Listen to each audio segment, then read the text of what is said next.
kailangan ko lagi ay long sleeves na t-shirt at faded na lonta.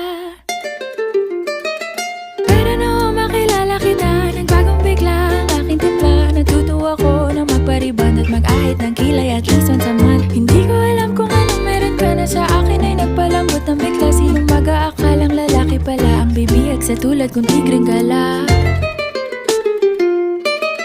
Kahit ako'y titibo-tibo, puso ko ay titibok-tibok pa rin sa'yo.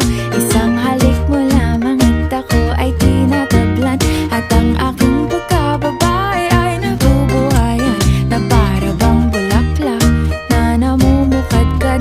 Dahil alaga mo sa dilig at katamtamang sikat ng araw-araw mong pag-ibig sa aking buhay.